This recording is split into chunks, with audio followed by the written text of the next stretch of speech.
이 유 씨의 사체로 추정되는 이 사체의 엉덩이 뼈를 DNA 분석을 했는데요. 약 3주 안팎이 지금 걸렸다는 설명이거든요. 그런데 이 뼈가 아닌 근육은 분석 결과가 단축이 돼서 조금 전 통보를 국과수가 경찰에 했다는 소식입니다. 네, 이 소식 최진영 변호사와 함께 좀 더 자세히 짚어보도록 하겠습니다.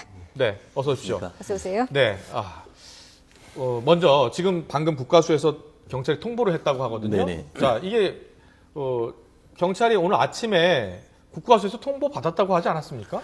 네, 맞습니다. 사실 오늘 아침에도 뭐 서류로 통보받았다는 것이 아니고 이제 구두로 통보를 받았다고 하는데 오늘 또 다른 시료를 가지고 아마 좀 바로 직전에 6시 30분경에 또 다른 측면에 있던 어떤 그 시료를 가지고 했더니만 또다시 일치한다는 그런 그 통보를 했다는 것인데 네. 결국 그거 계속 이걸 확인하는 것은 현재 이제 한간에 과연 이 사람이 그 유병헌이 맞는가에 대한 그런 의문이 있기 때문에 그와 같은 의문을 과학적인 증거로 잠재우기 위해서 경찰과 국과수가 상당히 노력하는 그런 일환이 아닌가 싶습니다. 예, 근데 뼈에 대한 분석은 40일이나 걸렸는데 근육 분석은 하루도 안 걸렸네요. 네, 그런 점에서 과연 경찰이 이거를 진실을 밝히려고 얼마나 노력을 했느냐 한 것에 대해서 국민들이 의혹의 시선을 보내고 있는 것인데요.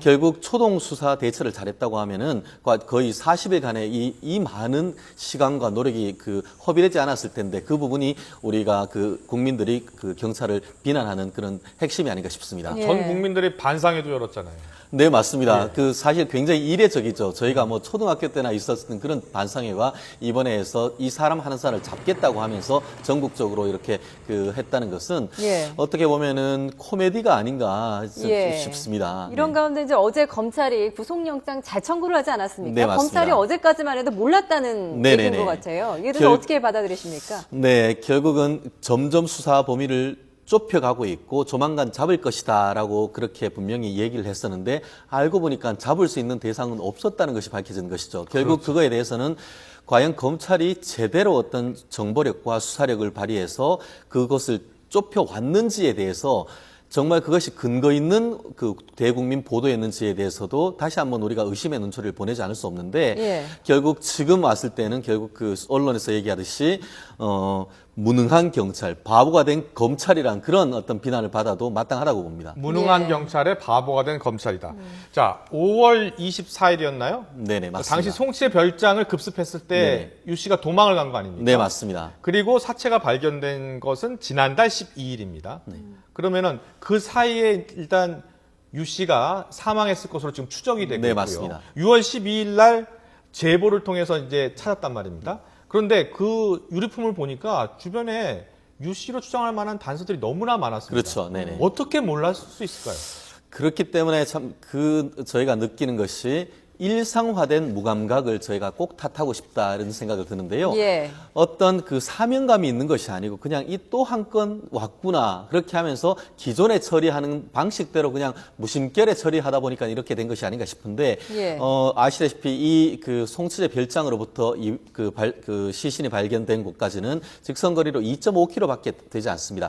연세 드신 70세 노인이라고 하더라도 한 30분이면 갈 수 있는 거리라고 하면은 거기에 어떻게 보면 좀 상당히 낡았다고 볼 수 있지만 굉장히 고급 어떤 외투와 고급 신발을 신었고 거기다가 보면 안에 있는 책자와 어떤 다양한 유류품이 나왔다고 하면은 그거를 통해서 단순히 이것이 어떤 자연사라기보다는 어떤 범죄와 관련이 있다는 것을 충분히 미루어 짐작할 수가 있었을 것입니다. 그럼에도 불구하고 바로 어떤 범죄 수사와 관련된 어떤 의혹의 눈초리를 해서 하지 않았다는 것은 이건 과연 무능한 것인지 아니면 무신경했던 것인지 그것이 정말 의심스럽습니다. 이런 가운데 이제 40일이 지난 지금 시점에서 이제 경찰이 갑작스럽게 발표를 한 부분도 좀 석연치가 않은 데다가 또 이제 검찰과 경찰이 좀 손발이 맞지 않았다라는 걸 정말 여실히 드러낸 건 아니겠습니까? 네, 맞습니다. 사실 이 발표했는 시점에 대해서도 상당히 의혹의 눈초리가 있는데요.